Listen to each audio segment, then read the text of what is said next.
मुख्य कारण है कि प्रथम ही आपको बता दें, हम लोग किसी भी इलीगल इंक्रोचमेंट के फेवर में नहीं है, बिल्कुल उसके विरुद्ध में। सिल्लीगुड़ी शहर पूरी आज पीडब्ल्यूडी इलाके को इंक्रोच कर लिया गया, लेकिन कल एसएफ रोड में अचानक से कॉरपोरेशन के आला अधिकारी अपना समस्त तामझाम लेकर के 9 बजे करीब एसएफ रोड में इंक्रोचमेंट हटाने पहुंचे, जिसका फलस्वरूप ये हुआ कि हम लोग को बिना इंटीमेशन, वहां का जनप्रतिनिधि भी नहीं जानता था और वहां के जो दुकानदार उनको कोई नोटिस या कोई इंटीमेशन नहीं दिया गया, जिस कारण से हमें लोग फोन करने लगे।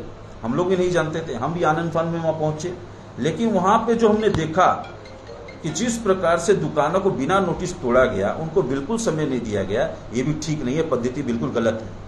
वहां बुलडोजर लगा करके आप लोग एक क्रिमिनल को जैसे हटाया जाता, वो आप लोगों ने वहां पे स्वरूप दिखाया कॉरपोरेशन। ये दुखद है। वो लोग दुकानदार हैं, छोटे दुकानदार, जहां राज्य सरकार चौप शिल्पों और झाड़मुड़ी शिल्पों की बात करती है, वहां पे छोटे दुकानदार जो चाउमीन, मोमो इत्यादि बेचते हैं, पान दुकान चलाते हैं, उनको इस प्रकार हटाना है। उसके बाद मैं आपको कहना चाहता हूं, ये चेहरा देख देख करके वहां पे कार्रवाई की गई है। इसका नतीजा एक राउंड अगर आप लोग जाकर वहां पर कवरेज लेंगे, आपको पता चलेगा।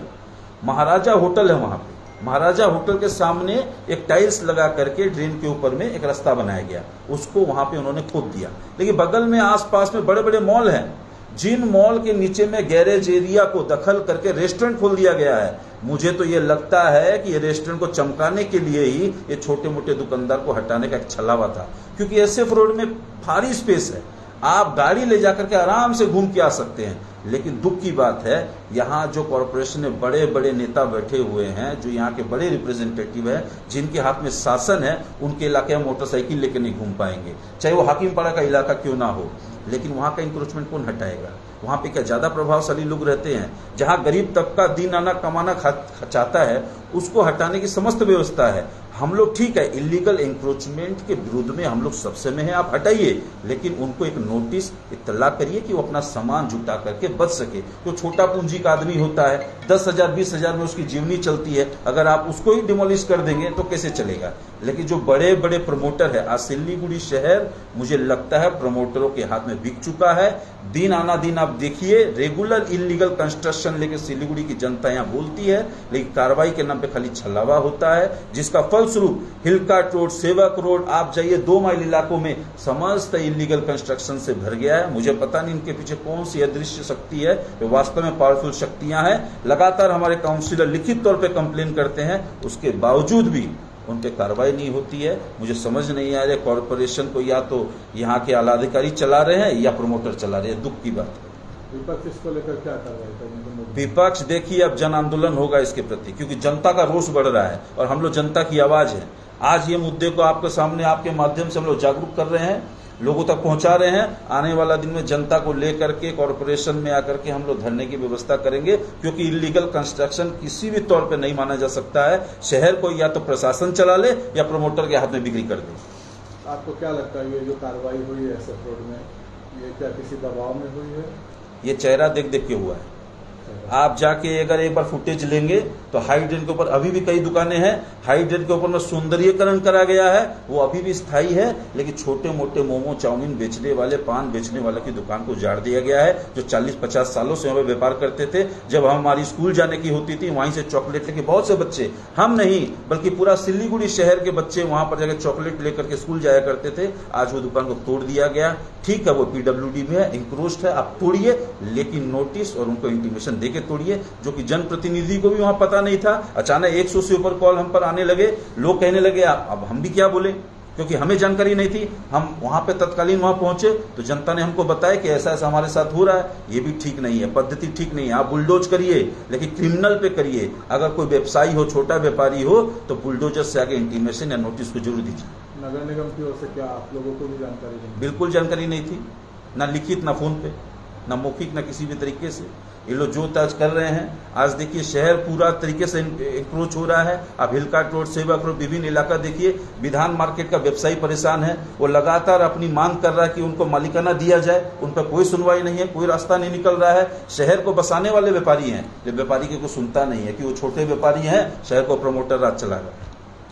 যেটা আপনি বলছিলেন, এই প্রত্যেকটা দোকানগুলো যে ভেঙেছে, এরা প্রত্যেকে ট্যাক্স দিত এবং কর্পোরেশন ট্রেড লাইসেন্স ছিল।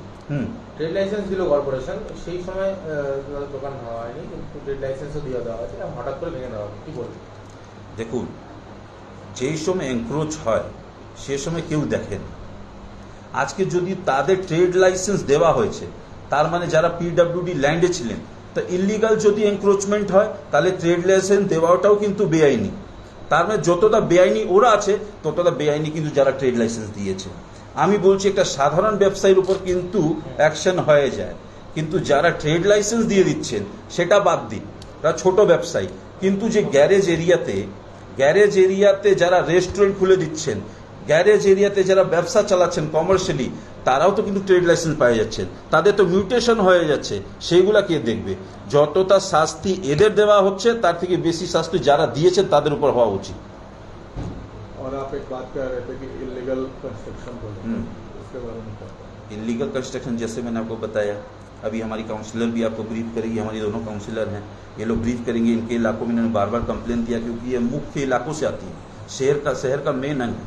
एक हाईली कमर्शियल इलाका है और दूसरा भी आप जानते हैं सिलीगुड़ी का मेन इलाका है 11 नंबर वार्ड। तो इसके लिए शालिनी दी और बाद में मंजू श्री दी बोलेंगे। विवेक दा अपना यूपी का मैटर लेके थोड़ा सा बोलेंगे, आपने ये मंजू श्री दी बोलेंगे।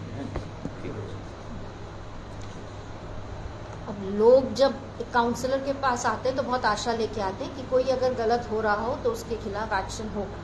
तो वो जब मुझे किसी इलीगल कंस्ट्रक्शन के बारे में जानकारी देते हैं तो मैं अपना फ़र्ज़ अदा करती हूँ। यहाँ पे कमिश्नर साहब को और कंसर्न अथॉरिटीज़ को मैंने वो लेटर फॉरवर्ड किया, और ये आज के लिए 1 साल से ये जब से हो रहा है, जहाँ जहाँ इलीगल कंस्ट्रक्शन कोई कंप्लेन आता है तो यहाँ फॉरवर्ड होता है, परंतु यहाँ से कोई एक्शन नहीं होता है। बार बार बोलने के बावजूद भी यहाँ से कोई भी इस तरह का नहीं होता है। और जब वो पूरी तरह से बन जाएगा, जब 8-10 महीने में तो आदमी अपना कंस्ट्रक्शन कर लेगा, बाद में जब आप उसको तोड़ने जाएंगे तो वो कहाँ की पद्धति होगी? तो पहले से जब इलीगल कंस्ट्रक्शन हो रहा है तो उस पर एक्शन तुरंत लेना चाहिए, ताकि कोई भी चीज़ एक बड़ा रूप न ले ले। अब उसको देख के लोग वो हो रहे हैं कि भाई ठीक है, अगर ऐसा ये चीज़ जायज़ है, करना है तो हम भी कर लेते हैं। तो इस तरह तो इलीगल कंस्ट्रक्शन बढ़ते ही चले जाएंगे। एक तरफ आप एनक्रोचमेंट को जब हटा रहे हैं तो इलीगल कंस्ट्रक्शन पे एक्शन क्यों नहीं? বিল্ডিং ডিপার্টমেন্টটা তো গৌতম দেবের হাতে, মেয়রের হাতে, এবং বিল্ডিং ডিপার্টমেন্টের বিরুদ্ধে আপনারা অভিযোগ করছেন যে ইলিগাল কনস্ট্রাকশন ভাঙা হচ্ছে না, এবং ডক্টর মেয়রও একাধিক অভিযোগ। কোনোভাবে কি আপনার মনে হয় যে ডিপার্টমেন্টটা চালাতে মেয়র ব্যর্থ? এই বিষয়টা আমি বলি। হ্যাঁ, ঘটনা হচ্ছে, আমি একসময় বলেছিলাম এই ডিপার্টমেন্টটাই কিন্তু হাসির পাত্র হয়ে যাচ্ছে। একদিন টক টু মেয়র আমি দেখছিলাম যে মেয়র সাহেব নিজে অর্ডার করছেন নিজের কর্মীদের, আর তোমরা অ্যাকশন নিচ্ছ না কেন? এটা দুর্ভাগ্যের বিষয়। তার মানে ওদের কর্মী কিন্তু আমাদের মেয়র সাহেবের কথা শুনছেন না। এইভাবে যদি অসহায় পরিস্থিতি তৈরি হয়ে যায় তাহলে প্রশাসন চলবে কি? আজকে দিনে শিলিগুড়ি লাগাতার আপনি টক টু মেয়র প্রোগ্রাম হোক বা যে কোনো রিএড্রেসাল সেল হোক, যেখানে বারবার কমপ্লেন পড়ে যাচ্ছে, দুর্ভাগ্যের বিষয় আছে। আজকে দিনে আমরা তো জানি না এই ডিপার্টমেন্ট হাসির পাত্র হচ্ছে কেন। যদি একটা ইলিগাল কমপ্লেন হচ্ছে তো তার বিরুদ্ধে ইমিডিয়েট অ্যাকশন নেওয়া দরকার। আর যে কর্মীরা, যে কর্মচারীরা অ্যাকশন নিচ্ছেন না মেয়রের বলার সত্ত্বেও, তাদের বিরুদ্ধে একটা ভারী অ্যাকশন হচ্ছে না কেন? তার মানে কোথায় গাফলাতি আছে এটা বোঝার দরকার আছে। ঠিক আছে। আমার সিসিলিয়ান মার্কেটে 2 ফুট জায়গা ঢালাই দেওয়া হয়েছে, সেখানে খুদ মেয়র দেখতে গেছে। 2 ফুট জায়গা নিচে ঢালাই দিয়েছে, কোনো কনস্ট্রাকশন বিল্ডিং কোনো ছাদ ঢালাই হয়নি, সেখানে মেয়র খুব 2 ফুট জায়গা দেখতে গেছে। দুঃখের বিষয় যে কমপ্লেন কাউন্সিলরকেও দিয়েছে, কমপ্লেন উনি টক টু মেয়রও 3 সপ্তাহ ধরে টক টু মেয়র বলছে, সেখানে কোনো অ্যাকশান হচ্ছে না। রজনীবাগানে একটা বিল্ডিং হচ্ছে, বেআইনি পার্কিং ছাড়া এই দোকান বানাচ্ছে, সব বাড়ি ভেঙে দোকান বানাচ্ছে। উনি এর আগেও সিসিলিয়ান মার্কেটে করেছিলেন, কোনো পার্কিং ছাড়া দোকান বানিয়েছে, সেগুলো কমপ্লেন জমা পড়েছে, আমজনতায় পাবলিক জমা দিয়েছে বেআইনি বিল্ডিংয়ে, সেখানে কিছু দেখা হচ্ছে না। কিন্তু দুর্গার একটা বিষয় যেটা বলছে, সিসিলিয়ান মার্কেটে 2 ফুট জায়গা ঢালাই দিয়েছে, সেখানে নিজে মেয়র দেখতে গেছে ওখানে বেআইনি বিল্ডিং। যেখানে কমপ্লেন জমা পড়ছে উনি যাচ্ছেন না, সেখানে 2 ফুট জায়গায় নিচে ঢালাই দিয়েছে উনি দেখতে গেছেন। এটাই বলতে চাই আপনাদের মাধ্যমে যে যেগুলো জমা পড়ছে উনি সেগুলো দেখুন, সেগুলো অ্যাকশন নিক, তাতে শহরের মানুষও খুশি হবে। আপনি জানিয়েছিলেন মেয়রকে মানে ডিপার্টমেন্টে লিখিতভাবে আপনিও লিখিত একটা আমি ক্ষুদিরামপল্লী থেকে জানিয়েছি, সিসিলিয়ান মার্কেটে পাবলিক জমা দিয়েছিল, সেটা কমপ্লেন আমাকেও পেয়েছিলাম। ক্ষুদিরামপল্লীটা কি কাজ হয়েছে? না, উনি পাশের যে কমপ্লেন করছে, যে আমাকে চিঠিও দিয়েছে, সেও টক টু মেয়রের 3 বার দিয়েছেন, উনি কর্পোরেশনে এসে নিজেই কাগজ জমা দিয়ে গেছেন, সেখানে দেখা হচ্ছে না। আর সেটা রজনী বাগানোর ক্ষেত্রেও তাই, যে সেটা জমা পড়েছে, ওনার কাছে জমা দিয়েছে চিঠি, কিন্তু সেখানেও কোনো অ্যাকশন হচ্ছে না। 2 ফুট জায়গা উনি দেখতে গেছেন সেখানে, সেটাই বলছি যে সেই বিল্ডিংগুলো দেখা।